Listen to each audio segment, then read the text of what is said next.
What's this? What's his problem? He doesn't feel well. Yeah, right.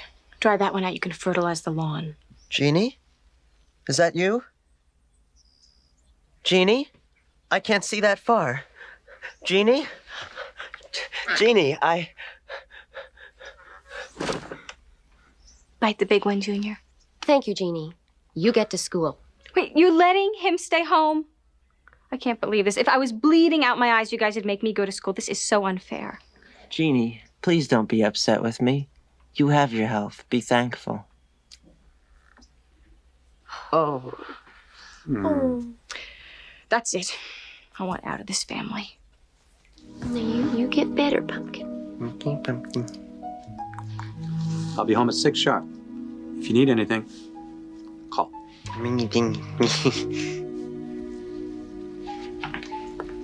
We love you, sweetie. Call if you need us.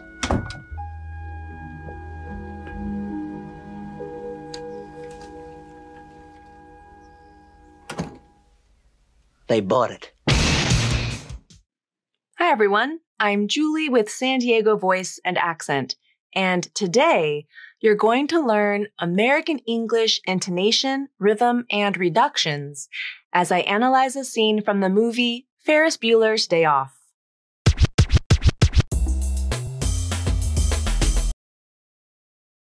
So I want you to tell me the truth. Have you ever pretended to be sick so your parents would let you stay home from school? Or have you ever lied to your boss in order to get out of going to work? We've all been there, haven't we? I know I have. I remember a time when I just didn't want to go to work. I had gone away for the weekend to a friend's house. And when Sunday night came and it was time for me to drive back home, oh gosh, I was dreading it. I just didn't want to go. So instead, I called my boss on Monday morning and told her that my car had a flat tire and needed to be towed to a mechanic to be fixed. That was a lie, but hey, I got out of work that day and had a great time with my friends instead. Have you ever done something like that? This is called playing hooky. Playing hooky from something means to take a day off from work or school or something else you're supposed to be doing without asking for permission. When someone plays hooky, it's very common for them to pretend to be sick. And that's what happens in this movie, Ferris Bueller's Day Off.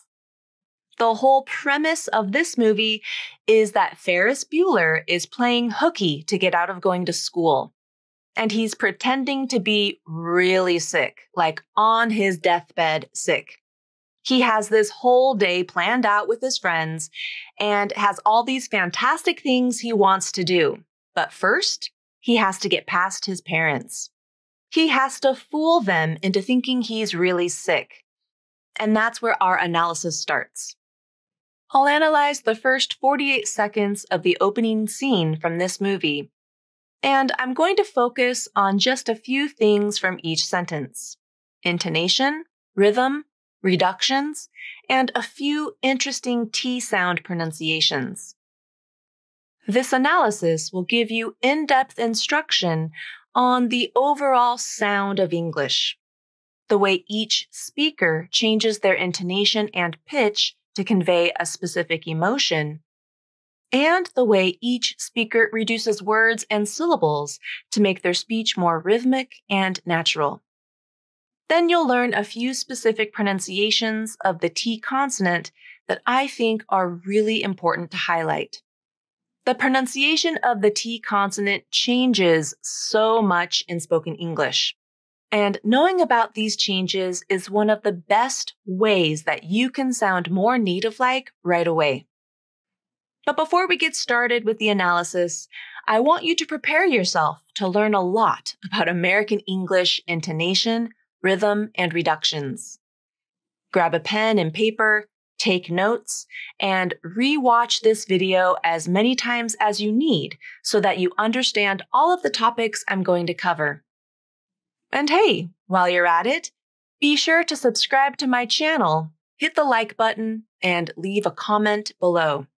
This is a fantastic, no-cost way for you to tell me that you like this video and you want me to make more of them. And just one more thing. Did you know I have a free guidebook to the sounds of American English? My guidebook is a must-have tool if you want to improve your English pronunciation. It teaches you every sound of American English with pictures, audio recordings, IPA symbols, and more. And you can get it for free.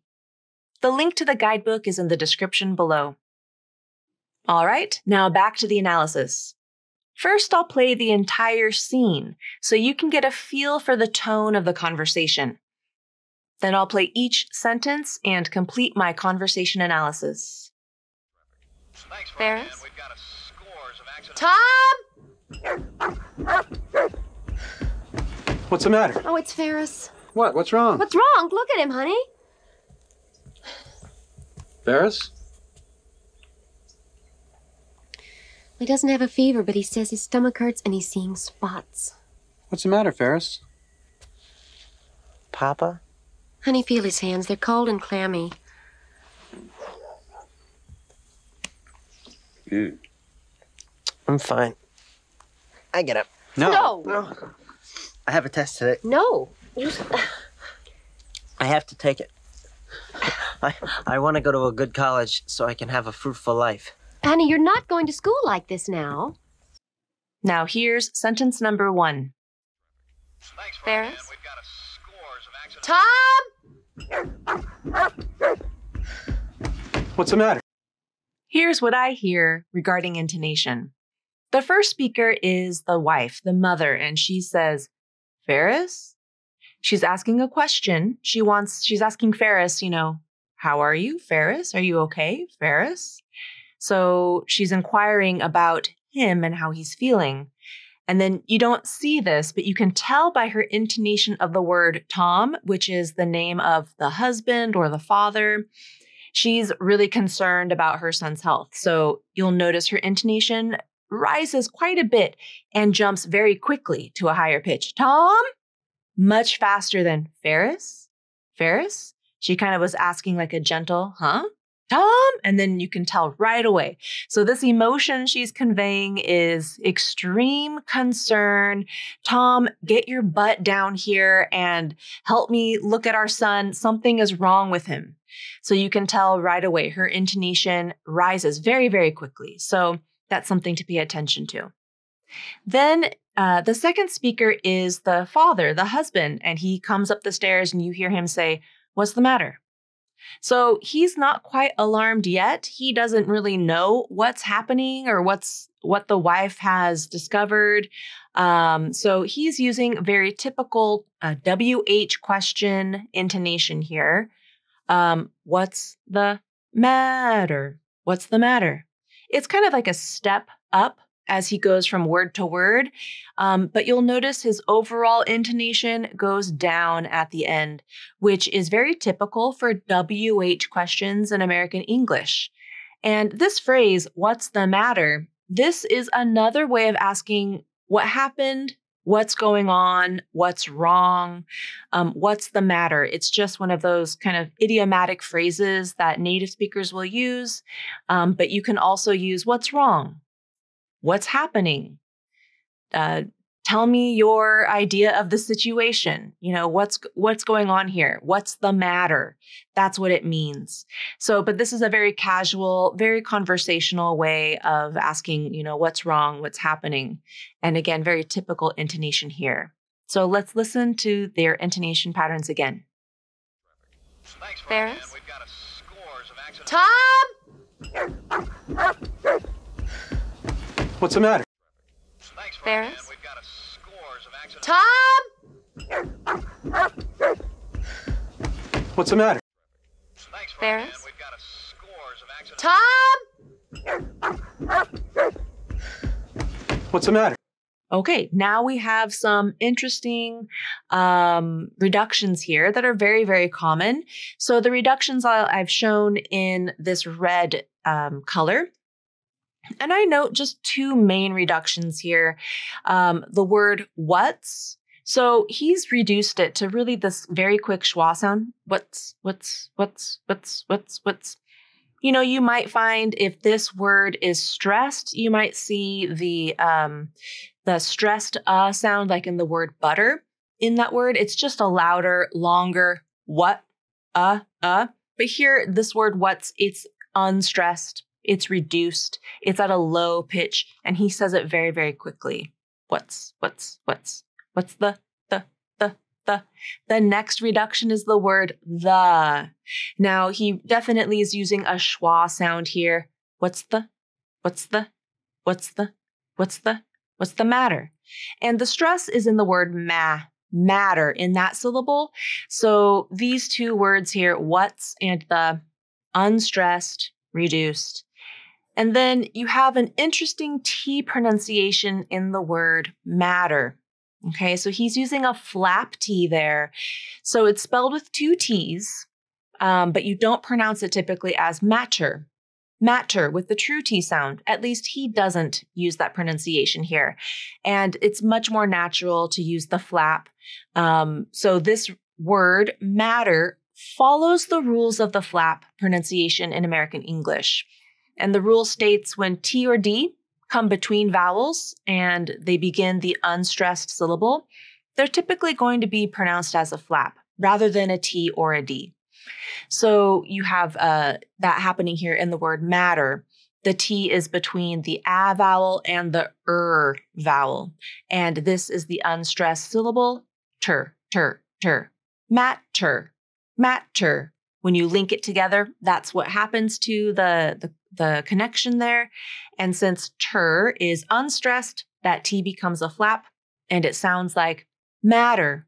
The tongue tip just quickly flaps up against the roof of the mouth like a very, very fast D sound.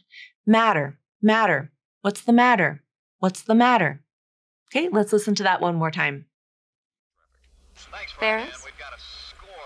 Tom! What's the matter? Ferris?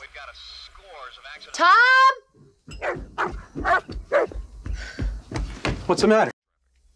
Ferris? Tom! What's the matter? Here's sentence number 2. Oh, it's Ferris. What? What's wrong? All right, this sentence again has the same two speakers, the mother and the father. And the mother begins with, oh, it's Ferris. Oh, it's Ferris. Da da da da.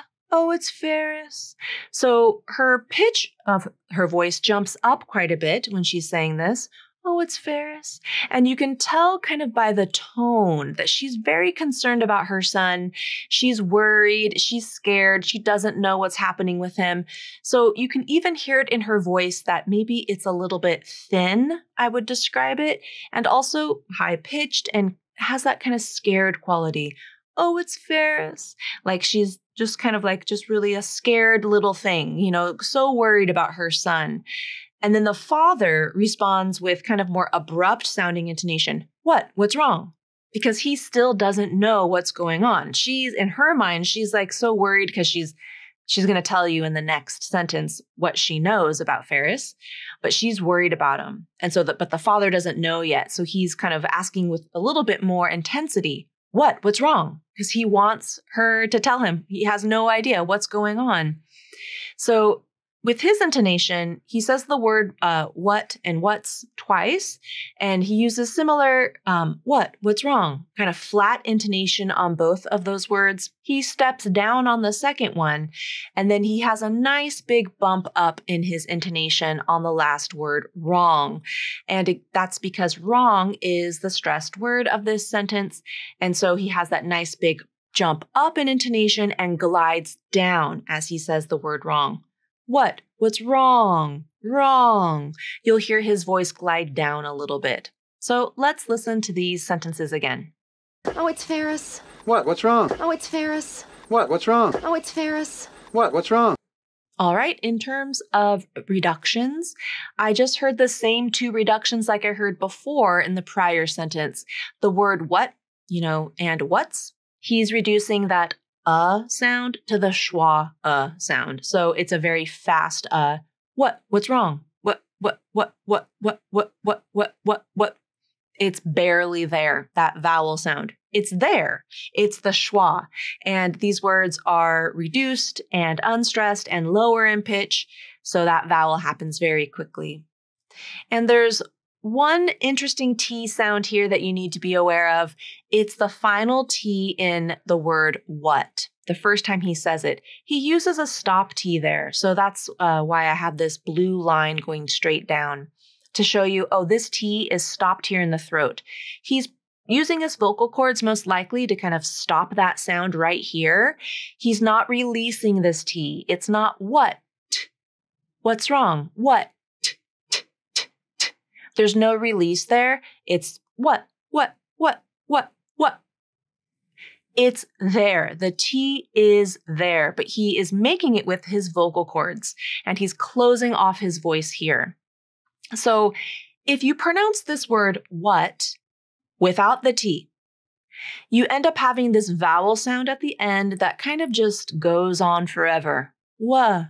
What's wrong? Wha. What's wrong? Now in fast speech, wha. What's wrong? Wha. I probably can get away with taking off that stop T and just pronouncing this as a W sound and the vowel, wha, and just stopping my voice. Wha. But that's not correct. That's not what he does here, and that's probably not what most native speakers are going to do in this kind of a context where they have a final T linking to a consonant, like between the two words what and what's. What? What's wrong? What? You're going to have this very abrupt ending to that T sound. What? And you literally close your vocal cords. You're going to feel something closing in your throat. That's the T. The T transitions from here in the mouth to here in the throat, but it's there. If you just drop the T completely and just kind of stop your voice, it's not the right sound. You want this T to be abrupt, crisp, sharp ending. What? And if you're making that glottal stop T correctly, you can't breathe at the same time and you can't talk at the same time because your vocal cords are completely closed. There's nothing happening. There's nothing coming through the throat. What? It's that same sensation if you're going to clear your throat or cough or, lift something heavy. You close off those vocal cords. Nothing is going in and out. There's an absence of sound. That's the T, but it's here in the throat. What? What's wrong? So let's listen to that again. Oh, it's Ferris. What? What's wrong? Oh, it's Ferris. What? What's wrong? Oh, it's Ferris. What? What's wrong? Here's sentence number 3. What's wrong? Look at him, honey. Ferris? Okay, this sentence begins again with the woman, the mother talking, and then the father speaks. And she's, a little annoyed here because the husband just doesn't quite get how scary the situation is, how nervous she is, how worried she is about her son. He doesn't quite know yet what's going on at all, but she's like, you can tell by her intonation that she's a little frustrated with him, that he hasn't caught on right away, that, look, what's going on? So what's wrong? What's wrong? What's wrong? What's wrong? So she's almost accusing him of not knowing what's wrong. Like, how dare you ask what's wrong? You should know what's wrong just by looking at him, and so, and in fact, she says that, look at him, honey. He needs to, so she's a little frustrated at this point with her husband. And you can tell because her intonation is getting kind of bigger and higher. What's wrong? How dare you ask what's wrong? You should already know, right? So she kind of has a flat intonation on what and then down on wrong, again, because wrong is the stressed word here. And then for look at him, honey. Honey is probably the most stressed word here. And for look at him, she has this kind of step down intonation where she goes a little bit lower each time and then lands on the first syllable of honey, but jumps up very abruptly on that last syllable. Look at him, honey, honey, a very quick rise in intonation. And so that's kind of telling him, like, alerting to him, do this. I want you to do this. She has that very quick rise. She is serious here. And the husband kind of looks at him. The father looks at Ferris, and Ferris, like, he's still not quite sure what's going on. So his intonation goes up because he's asking Ferris a question. It's like, Ferris, are you okay? It's kind of turning it into a yes, no type of intonation there. So this is kind of fun intonation. You can get a little bit more from, the mom. She's just kind of like frantic and scared, and she's like annoyed with her husband that he's not also being frantically scared of what's going on. He just doesn't know quite yet what's happening, and he's still trying to figure it out. So his intonation is a little bit more gentle here than hers, because he's like, huh? Like he looks at Ferris and he thinks, oh, he looks bad. I don't know. So let's listen to this intonation again. What's wrong? Look at him, honey. Ferris? What's wrong? Look at him, honey. Ferris? What's wrong? Look at him, honey. Ferris? Now, in terms of reductions, I hear the same schwa reduction in the word what's. Again, in this little phrase, what's wrong? Wrong really stands out, right, as the most stressed word, so that this can be the stressed butter vowel gets reduced to the schwa, a very quick what, very quick vowel sound there. And she does a fun pronoun reduction here. So this type of pronoun reduction, it's the word him. She drops the H and pronounces it like im. Now this is very, very common in spoken English. Pronouns that begin with H, like him, her, his, he, and hers, and pronouns that begin with TH, like them. Lots of times, those pronouns will have that first consonant sound dropped in spoken English. Never in written English. It's always going to be written H-I-M, him. But lots of times, especially when you're linking a word that maybe ends with the T sound, and you've got a little vowel going on, like at him, lots of times that H is going to drop out because now you can make the link much easier. So she changes this T and at to a flap because as soon as she drops this consonant, now this T follows the flap rules. You have a T between vowels, the a and at, and the I in him, and you can pronounce it like the flap because it's unstressed.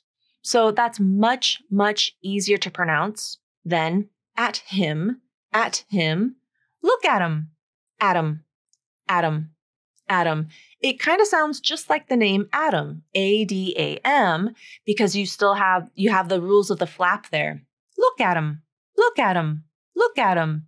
It just rolls off the tongue. It's just a much easier way to smooth out that phrase and link it together.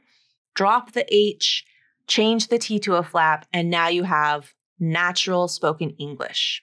Look at him, honey. Let's listen to that one more time. What's wrong? Look at him, honey. Ferris? What's wrong? Look at him, honey. Ferris? What's wrong? Look at him, honey. Ferris? And here's sentence number 4. He doesn't have a fever, but he says his stomach hurts and he's seeing spots. This sentence is just from the mother and is a little bit longer than the previous sentences, so we have a little bit more to analyze here. Let's start with her intonation. So in this first part of the sentence, she says he doesn't have a fever. So she bounces up in intonation on doesn't have and fever on the first syllable of fever, fee. The words he and are unstressed and lower in intonation. And if you look at it, that kind of makes sense. You know, these two words, he and are function words. So she's not stressing them here, and that's pretty typical. Now you'll notice she begins this sentence with the word he, which is a pronoun. And I just told you in the previous section that lots of times the word he, you know, you can drop that H and just pronounce it like E, or drop the H from him and pronounce it like im, or them and pronounce it like M. So that's true, but it doesn't happen when the pronoun begins a sentence. It's only when you're linking that pronoun to something. So here she says the word he at the beginning of the sentence, so she does not reduce it. She does not drop the H. She pronounces it like he. Okay, and so he doesn't have a fever. He doesn't have a fever, so doesn't have is a little bit higher. Again, is a function word, which she reduces to the schwa, and then she bounces back up on fever. So that's also very common in American English intonation. The word fever is the final content word of this phrase. And it's very, very common to have some pops in intonation leading up to that final content word, but that final content word will definitely have some amount of stress on it, you know, and then kind of going down at the end of that phrase. So in fact, that is what she does here. She goes up on the first syllable of fever and then down on that second syllable. So she's adding some stress and intonation to this final word, this final content word of this phrase. And then buddy right here is lower in intonation. Two function words, which are not important. Says, she comes up. His comes back down. And then stomach hurts comes back up. So this is very typical as well, because says is a main verb and stomach hurts. Those are two content words. But he and his, those again are function words, not as important. And so you can see she reduces some of them and her intonation is lower on them. And then this last sentence as well, and he's seeing spots. She bounces up on spots. It is the final content word of this sentence, so you would expect some bump in intonation or at least some increase in stress on that final word. She chooses to kind of have a flat intonation at the end, and he's seeing spots. It kind of goes flat there. She could have gone down, and he's seeing spots, spots. She could have had a glide down, but she chooses to kind of remain a little bit flat to maybe convey, you know, this is just like a very strange situation. And he's seeing spots. She is not as confident about it. You know, if she were to go down and he's seeing spots, that would convey a little bit more confidence in the situation, or she has knowledge of the situation and she feels good with the knowledge that she has. But here, this is so unusual. She's so worried about her son, and seeing spots is not a normal thing. So she's like not sure about this situation. So her intonation shows that she's not sure. She kind of ends it kind of flat, kind of like, I don't know what's going on. Okay, so let's listen to the intonation one more time. He doesn't have a fever, but he says his stomach hurts and he's seeing spots. He doesn't have a fever, but he says his stomach hurts and he's seeing spots. He doesn't have a fever, but he says his stomach hurts and he's seeing spots. All right, now looking at reductions, and I showed that with the red color here. As I mentioned earlier, she reduces the word a to the schwa, have a fever. That's a very, very common reduction that most of you are probably already doing. So that's what she does here. Then she has a fun reduction again of this word he. But you'll notice in this context, the word but is before the word he. So as soon as she drops that H in the word he and pronounces it just like E, she can change this T to a flap, which is what she does here. Buddy, buddy. She uses a schwa sound in the word but. That's another common reduction. But when you drop that H in he, and you look at what you're linking it to, sometimes it just makes it so much easier. Buddy. Buddy says. Buddy. Buddy. Just like the name Buddy. B-U-D-D-Y. Or, the word buddy. Buddy. Buddy. Buddy. Buddy says. Buddy says. Buddy says. So that reduction of the pronoun he and that changing of the the T to a flap just helps that phrase, but he, to really be smooth and fluid. Buddy, buddy, buddy says. Now she doesn't reduce the word his here. She could have, but he says his stomach hurts. Says is, if she wanted to, but she didn't. These pronoun reductions are optional. You don't have to do them, but lots of times native speakers will choose to do them, especially when there's like a T sound in front and you have an opportunity to change it to a flap because it just makes the linking so much easier. And if we look down here, we have another reduction. So she changes he's here to just ease. So she drops that H again, and she changes the word and by dropping the D. Now that's a really common reduction of the word and. Lots of times that final D sound will drop from the pronunciation. Not always, but she does that here. So this phrase, and he's, sounds like Annie's. Annie seeing spots, Annie's. Like the name Annie with an S at the end, like apostrophe S. Annie's. Annie. Annie. Annie seeing spots. Annie's seeing spots. So that's a common reduction here.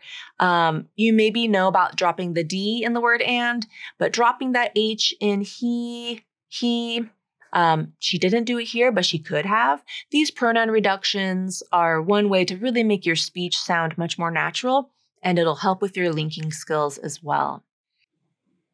There's one more interesting T sound pronunciation that I need to talk about, and that's the T in the word doesn't. Now, I don't hear a T sound here at all. I hear her dropping the T completely. I'm going to play this again for you, and listen carefully. Do you hear a T sound there? He doesn't have a fever, but he says he's... He doesn't have a fever, but he says he's...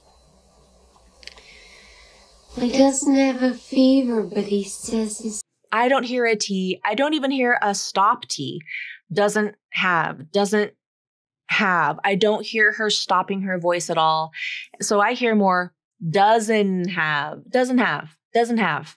Now, these NT contractions, words that are contractions that end in NT, doesn't, won't, don't, haven't, NT contractions, lots of times that final T sound, something might happen to it, especially considering what you're linking it to. And sometimes the rules don't really make sense. It's like, why is that T being dropped? And it's just because these are common words in English. They're usually unstressed. They're contractions anyway, and it's a T sound, right? So that T is going to get dropped. So here there's two things that could be happening. It could be the rule of three, which states that when three consonants are in a row, that middle consonant may be dropped from the pronunciation. So she's doing that here. She's got an N, a T, and an H. So she might be dropping out that T. And in which case, this phrase would be doesn't have, which is what I heard her say. Or she could be over-applying the rules of the nasal flap, which is when you have an NT combination and it's between vowels and the T is unstressed. You can drop that T. Here, you don't have those exact conditions, but sometimes this nasal flap rule gets over-applied, especially with NT contractions. You know, it's just all bets are off. You just don't know what these NT contractions are going to do in terms of the T sound. So that's interesting to listen for and just to know. She's dropping the T here. In fast speech, yes, you can get away with that because she's probably following the rule of three. And it sounds fine. A native speaker hears the correct word here. He doesn't have a fever, but he says his stomach hurts and he's seeing spots. He doesn't have a fever, but he says his stomach hurts and he's seeing spots. He doesn't have a fever, but he says his stomach hurts and he's seeing spots. Here's sentence number 5. What's the matter, Ferris? Papa? Here we have the dad speaking to Ferris, and then Ferris says, Papa, back to him. So he says, what's the matter, Ferris?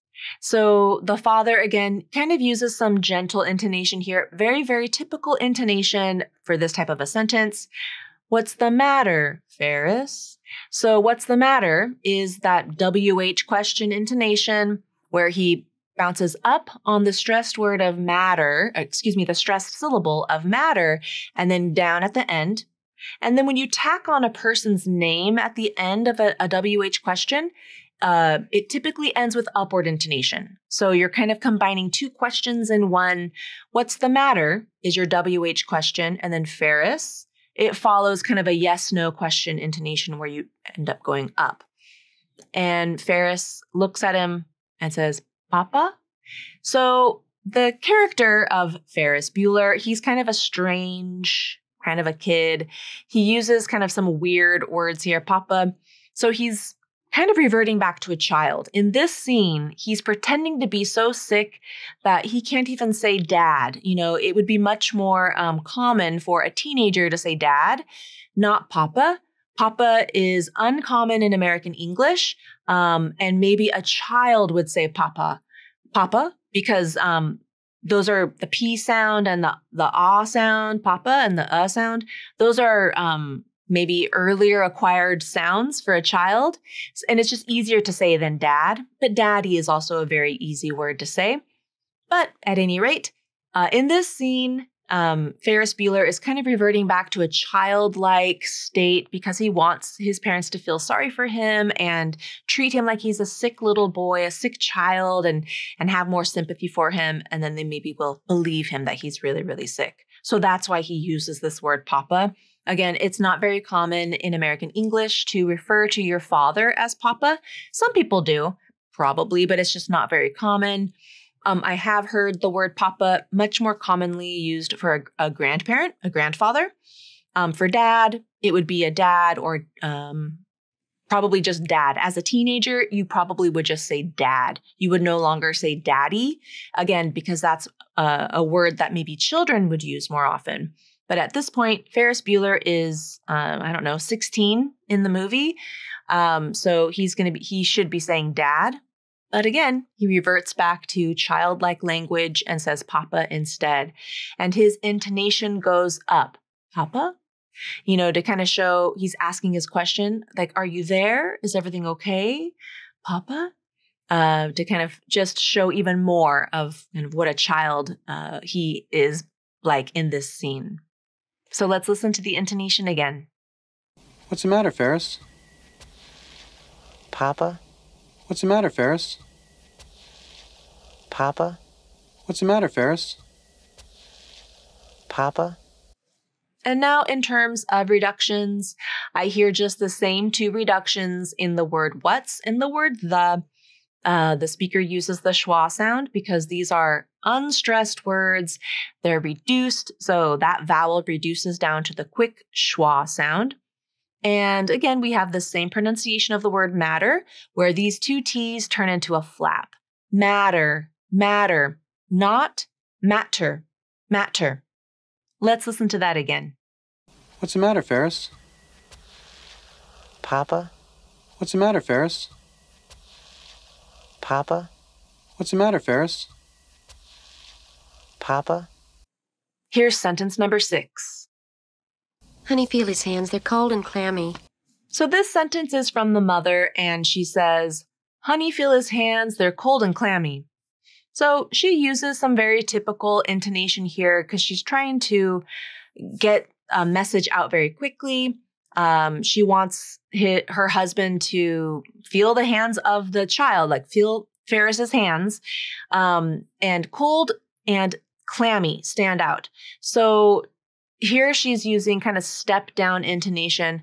Honey, feel his hands. Honey, feel his hands. And she kind of has a flat intonation here at the end of the word hands because there's kind of more to say. Honey, feel his hands because they're cold and clammy. So she chooses to use flat intonation at the end of that thought group on the word hands because she's very quickly going to add more information.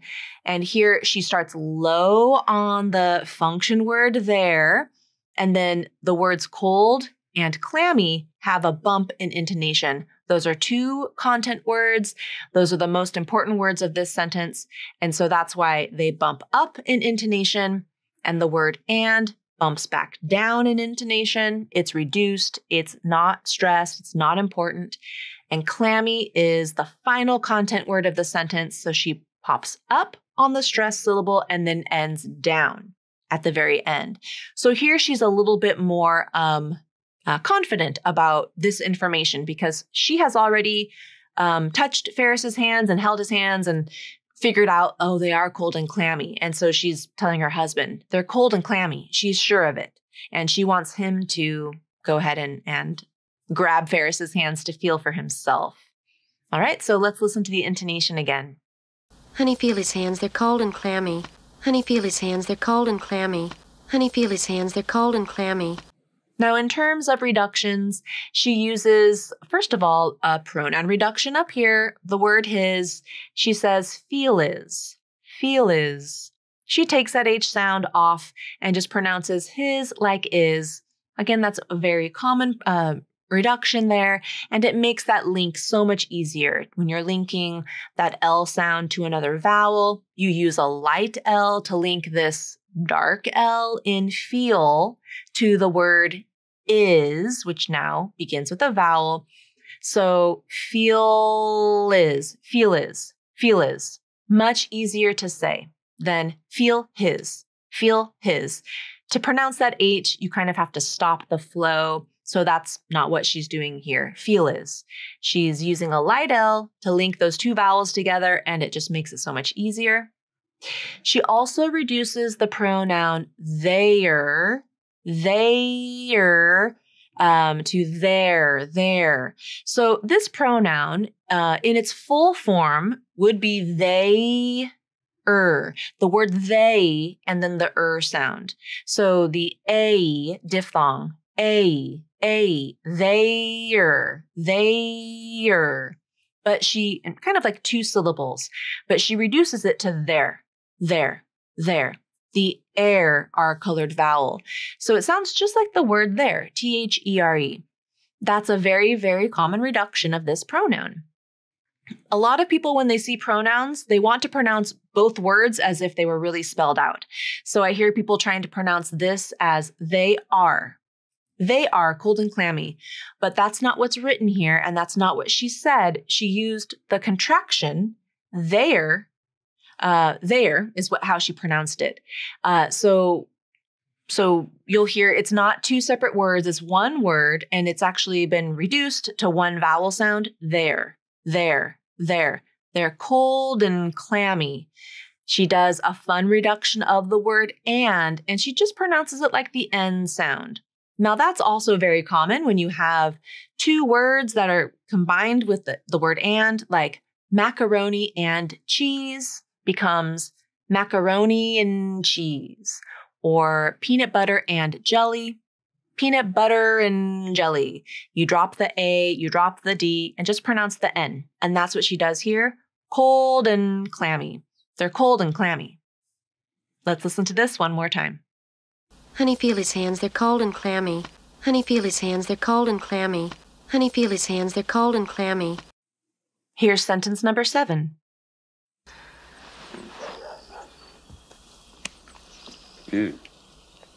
I'm fine. I get up. No. Okay, here we have the dad, and he reaches out and he grabs the son's hands and touches them, and he says, ew, which is really funny to me because the dad, he almost like can't handle how gross the situation is. He's like, ooh. So he makes this little ew. And then the son says, I'm fine, I get up. And then in unison, the parents try to stop him from getting up out of bed and say, no. So we have some fun intonation here. So first we have what the dad says, ew. So this is just a common word to show disgust. You know, if you don't like something, ew. And he just says it very gently and his intonation goes straight down, ew. That's exactly how you'd say it if it's something that's grossing you out or you just think it's disgusting or, ugh. Yeah, he touched the hand and the hands were cold and clammy and he didn't like it, ew. Then Ferris Bueller, I'm fine. I get up. So he's using very simple intonation here, and we'll talk about his reductions next. But on the word I'm, he has a little bit higher, and then fine, he goes down very quickly on the word fine. I'm fine. I'm fine. You know, going down, he's not saying I'm fine. He's not going up. I'm fine. He's not staying. He went down a little bit on the word fine to show that he is, you know, more confident about how he feels. I'm fine. Trust me, I'm fine.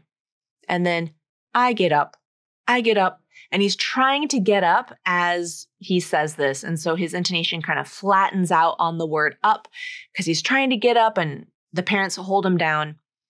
And then their intonation on the word no, which you can hear, is very high and loud and no. Again, they are trying to stop him from getting up. They think it's unsafe. And so that's why they use this kind of intonation pattern. No. It goes high and then low. No. And it ends in a downward intonation pattern because they are very clear. They want him to stop whatever he's doing. Okay, so let's listen to the intonation again.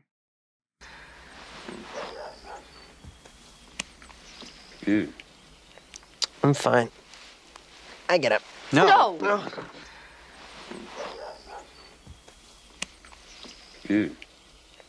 I'm fine. I get up. No. No.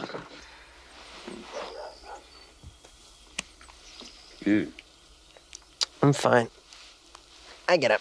No. No. Now let's talk about some reductions and some of the words that Ferris uses here. So the word I'm, he reduces it to just I'm fine. I'm fine. So that's a very common reduction for this pronoun I'm. The full pronunciation would have the I diphthong, but he reduces it. And here he's kind of just reducing it to the schwa sound. So you'll hear that a lot. This particular pronoun, I'm, is going to get reduced lots of times in spoken English, either to just the schwa sound or just a very, very quick I. It won't be the full I diphthong. And here he reduces it very, very much to just that schwa sound. Here we have another I, but it's a fast I. I don't hear necessarily just the schwa sound there. I hear I, but just very quickly. Then the word get, it's typically pronounced with the e as in red vowel. He reduces it down to the I as in bit vowel. Get up, get up. So that's common too. This word gets reduced down. So you might hear it pronounced with the e as in red vowel or this short I sound. It just depends on the speaker. But here he reduces it to the short I sound.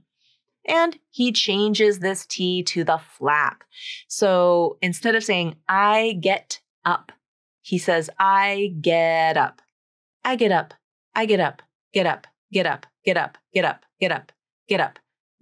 As soon as you change that T to a flap, it makes that phrase so much easier to say.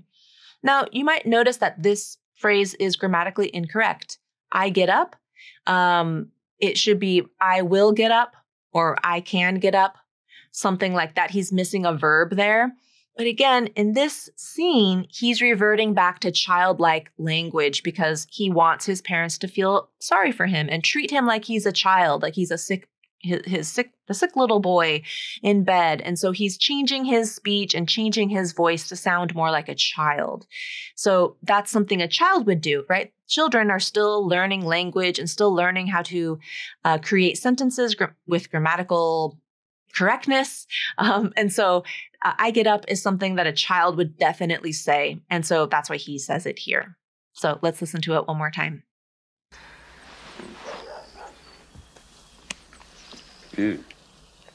I'm fine. I get up. No. No. I'm fine. I get up. No. No.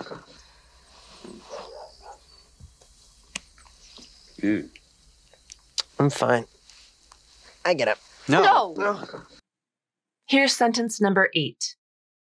I have a test today. No. All right, now for this sentence, we have Ferris saying again, I have a test today, and then the parents responding, no. So again, he's trying to get out of bed, giving them another reason why, I have to go to school. Please let me go to school today. And the parents again are holding him down, no. So he uses very typical intonation here. He's low on the word I, the word have, I have a test today. So have, test, and today are the words that kind of stand out in terms of intonation. And you'll notice the last content word of this sentence, the word today, has that extra little bump in intonation, and he ends with downward intonation. Very, very common to do that in American English on that last final content word. A little bit of bump in your intonation and stress. Then he chooses to stress the word have. Now, he didn't have to. He could have made it a little bit lower in intonation, but he wants to stress that a test is scheduled for today. I have a test today. So it's something he has to do. It's been scheduled. So he's trying to convey the seriousness of this test. It is today. And the parents again use their very quick no downward intonation to show authority and confidence that no, you're not getting up. So let's listen to that one more time. I have a test today. No. I have a test today. No. I have a test today. No. Now, in terms of reductions, I hear similar reductions as to before. The word I, a really fast I that he uses. I don't hear a schwa sound here, but definitely he's not using the full I vowel. He's using I, something kind of short. He reduces the word a to the schwa, have a, very, very common to do in spoken English. And then we have another dropped T sound. So here it's the rule of 3 that he's applying. He has 3 consonants in a row, the S and T in the word test and the T in the word today. So he's dropping that middle T and he's pronouncing this phrase as test today, test today. Very, very common to do this, especially when that middle sound is a T sound. Lots of times that middle T will be dropped. So let's listen to that one more time.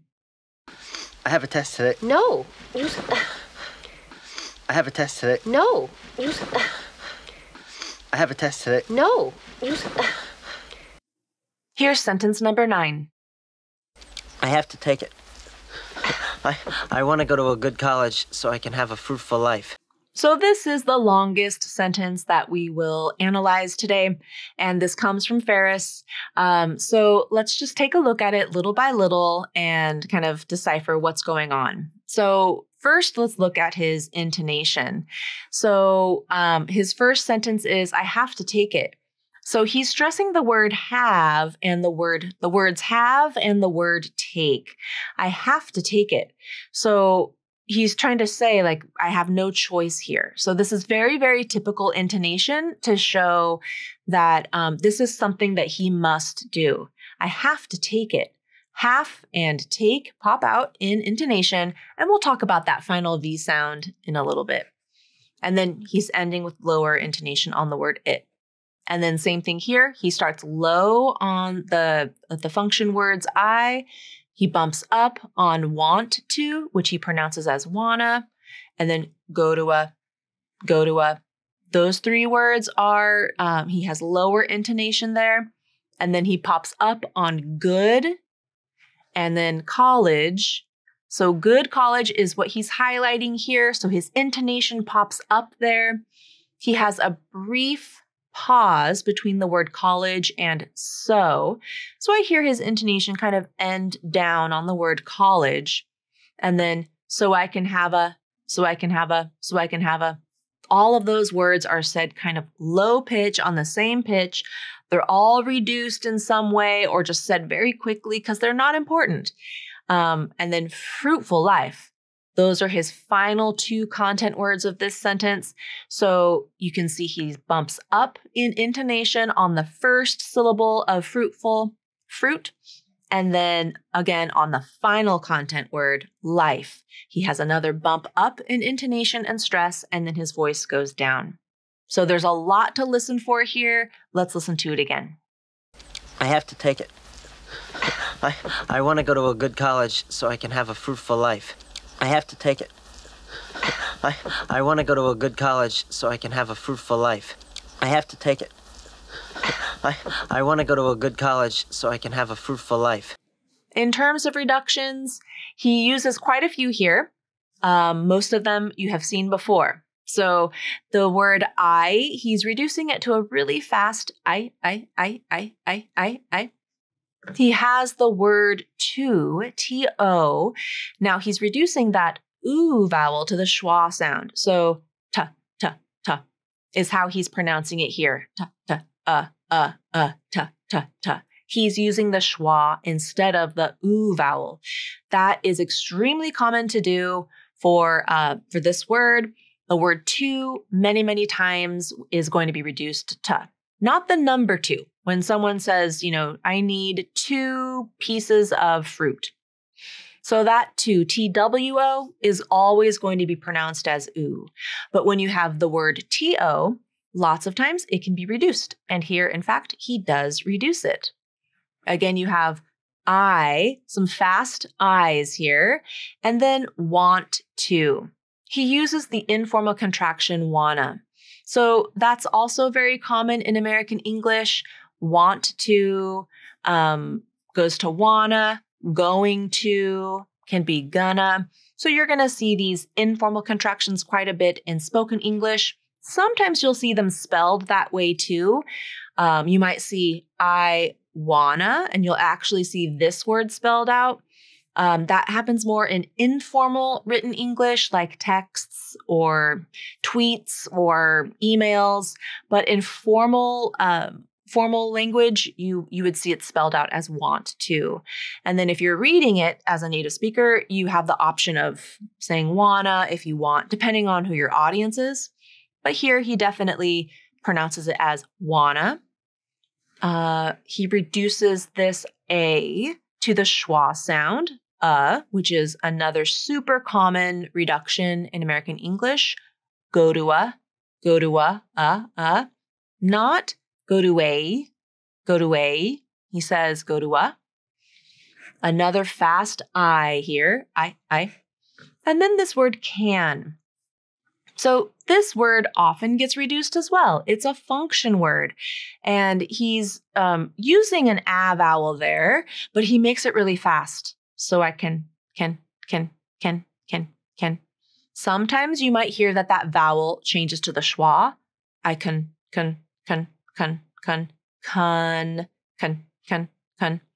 Sometimes there won't be a vowel at all. Just a K sound and an N sound. Here, I think he says the a vowel, but he makes it very, very fast. So I can have a, another schwa reduction, not a, can have a. Nope. He says And those are all the reductions that I hear. Now, I quickly want to talk about some interesting pronunciations of the T sound, but let's start with this final V in the word have. So when you have the phrase have to, I wanted to point this out because this happens a lot in spoken English, and I'm sure you've heard it before. So we have this word have. It ends with the V consonant, v, which is voiced, and that means your vocal cords are vibrating. V. But in this phrase, have to, he pronounces it more like an F. Have to. Have to. So what's happening there? So this final V sound is becoming devoiced, and that's what this little circle means, because you're linking it to a T sound, which is voiceless. So lots of times in linking, when you're linking a word that ends with a final voiced consonant to a word that begins with a voiceless consonant, like a V sound to a T sound, the voicing will drop off out of that first consonant so that the link happens a little bit easier and the two sounds assimilate and become more similar. So this phrase, have to, is super common in English. So lots of times that V is going to turn into an F. I have to. And here he says, I have to, because he reduces that ooh in to the schwa. The next T pronunciation, we have a flap T, go to. So you have a T between vowels. So that phrase, go to, very, very common for that T to change into a flap because you have a T between two vowels there. Go to a, go to a. That's how these three words are pronounced. Go to a, go to a, go to a. And then here in fruitful life, he has a very, very quick stop T. This T is made here in the throat. Fruitful, fruitful. It's a stop T, not the true T, because you have a T linking to an F. Fruitful. That's the syllable breakdown. So when you have a final T sound linking to an initial consonant, that final T often becomes the stop T in the throat. Fruitful, fruitful, not fruitful, fruitful. So let's listen to this sentence again and listen for the reductions, listen for his intonation, and listen for that change of the V sound in have to the F, and the schwa sound and the flaps, and the stop T in fruitful. Lots of things here in this sentence. I have to take it. I want to go to a good college so I can have a fruitful life. I have to take it. I want to go to a good college so I can have a fruitful life. I have to take it. I want to go to a good college so I can have a fruitful life. Here's sentence number 10. Annie, you're not going to school like this now. Okay, here's our final sentence of this scene. And this is from the mother. And she's telling Ferris, like, nope, you're not going to school. So her intonation here, you can hear that she has kind of step down intonation. Honey, you're not. Honey, you're not. She bumps up on the word not. Now that's typical intonation here because she wants to highlight that word because it's he wants to go, but she doesn't want him to go. So she's highlighting the negative. Honey, you're not going to school like this now. So not school, and then now. She kind of rises. She lifts her intonation there at the end. This is a common, this is one phrase. When you add the word now at the end of it, it's almost like you're teaching a child a new thing and in a nice way. You're pointing out something to them that is going against what they want, but you want to do it in a gentle way. So you're adding the word now to the end of that phrase to make it more gentle. That's the best way I can describe why she's using this word now. It means at this moment in time, but it also has this secondary meaning of making her telling him no, he can't go. She's making it a little bit more gentle, as if she's, teaching a child something new, and wants it to come across in like a non-scary kind of a way. So she kind of raises her intonation. By raising it, it also conveys a little bit of gentleness here, a little bit of uncertainty, even though she's not uncertain, but she wants to soften the message, because he really wants to go. She just told him no twice, very, very aggressively, and pushed him down in bed, held him down so he couldn't get up. So now she's softening her intonation, and she's even using words like honey. That's a term of endearment. And so she's softening her tone a little bit here. So that's why she uses this word now, and that's why her intonation kind of goes up at the end. So listen to this one more time. Annie, you're not going to school like this now. Annie, you're not going to school like this now. Annie, you're not going to school like this now. So in terms of reductions, I hear two reductions here that I want to point out. The word your. So this is a common pronoun contraction in English, and this is a very common way to pronounce it. Your. It's not your. That would be the stressed pronunciation of this contraction. Your. 2 syllables, but she combines it into 1 syllable, uses that unstressed sound, and pronounces it like your. This is also really common when the word is spelled Y-O-U-R, your. They're typically pronounced the same, your, because they both reduce down because they're both function words.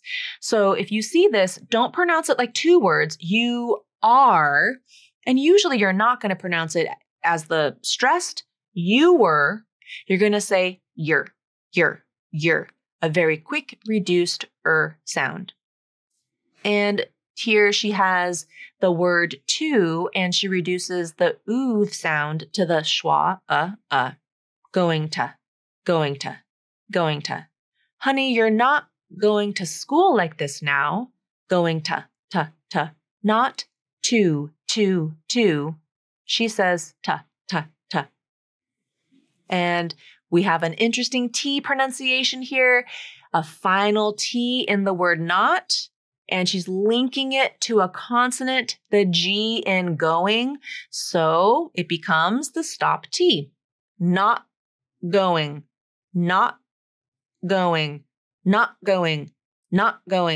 She pronounces the T here in the throat. Now remember, this is not a dropped T. The T is there. It just shifts from the mouth to the throat, and it becomes a glottal stop T. It's a different way to pronounce the T sound in English.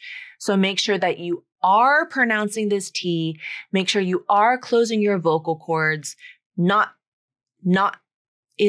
don't just stop the sound. Nah. You need that abrupt closure of the vocal cords. Not going. And if you're doing it right, you're going to feel a brief pause in the sound. There's no sound coming in or out. There's no airflow. It's this absence of sound. Not going. All right, let's listen to this sentence again. Annie, you're not going to school like this now. Annie, you're not going to school like this now. Annie, you're not going to school like this now. Here's the entire scene with the full analysis. Ferris? Tom! What's the matter? Oh, it's Ferris. What? What's wrong? What's wrong? Look at him, honey. Ferris? He doesn't have a fever, but he says his stomach hurts and he's seeing spots. What's the matter, Ferris? Papa? Honey, feel his hands. They're cold and clammy.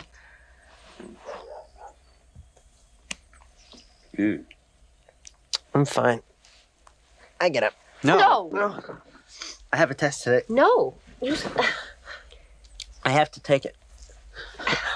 I want to go to a good college so I can have a fruitful life. Annie, you're not going to school like this now. All right, everyone. Thanks so much for sticking with me till the end. I hope this in-depth analysis of the intonation, rhythm, reductions, and the T pronunciations was helpful and taught you some new practice techniques that will help to boost your intonation skills. Don't forget to hit like and subscribe with notifications turned on. That's the best way you can show your support and let me know that you want more videos just like this one. Feel free to drop a comment below if you have questions or suggestions for future videos, or if you just want to say hello, and I'll do my best to answer as soon as possible. Keep practicing, and I'll see you next time.